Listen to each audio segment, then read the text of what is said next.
For too long, education has been treated as a pipeline, a conveyor belt, a means to a job, a salary, a place in the market. But what if college were something more? What if it prepared not just workers, but civic professionals, citizens with purpose, courage, and imagination? We live in a time of broken systems, climate collapse, corporate capture, civic decay.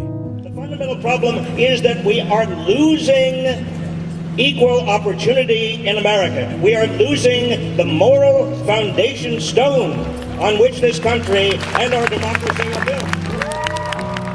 Young people see a world unraveling and are too often told to simply prepare for the workforce.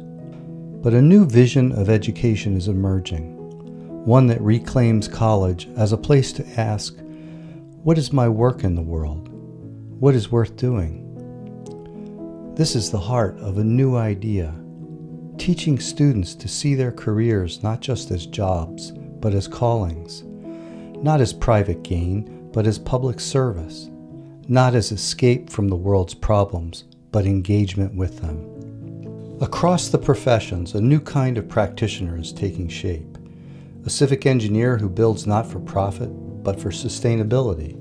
A lawyer who sees justice, not prestige, as the goal. A teacher who awakens agency, not obedience. The doctor who serves public trust, not just private care. These are civic professionals, skilled, yes, but also rooted in ethics, equity, and empathy. And the economy they're helping to build, it's not the old neoliberal model that puts profit above people. It's not a return to top-down bureaucracy. It's a civic commons economy where work is dignified, resources are shared, and democracy lives in our institutions, our workplaces, and our communities. This isn't idealism. It's realism of the deepest kind, one that refuses to accept cynicism as wisdom. And it didn't cost the nation 1 penny to integrate lunch counters. It didn't cost the nation 1 penny to guarantee the right to vote.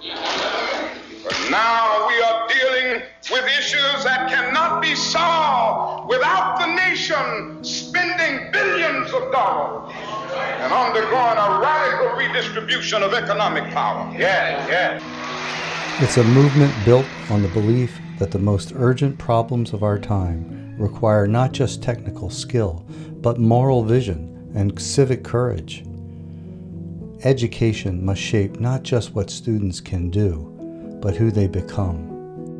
I'm currently the City of Newark's Climate Action Coordinator. When I came to Franklin Pierce, the core curriculum, it really kind of helped you sit down and emphasize, like, how do you see yourself as an individual within a community? And looking back 10 years later, I didn't know this then, but going to a school that was a liberal arts college, has really prepared me for a workforce environment that is constantly changing. And the core curriculum is where I've actually found most of my success. The ability for me to know what I want and know what I like, or know what's right, know what's wrong, and then also be able to, that's the individual part.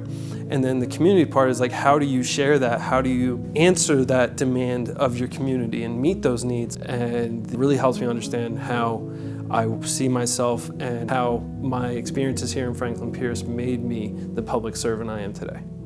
What if every campus were a seedbed of democratic renewal? What if every profession were a path to justice?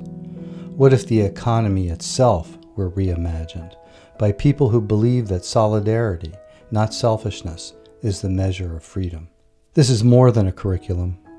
It's a call to educate differently, to work differently, to live and build as if democracy depends on it, because it does.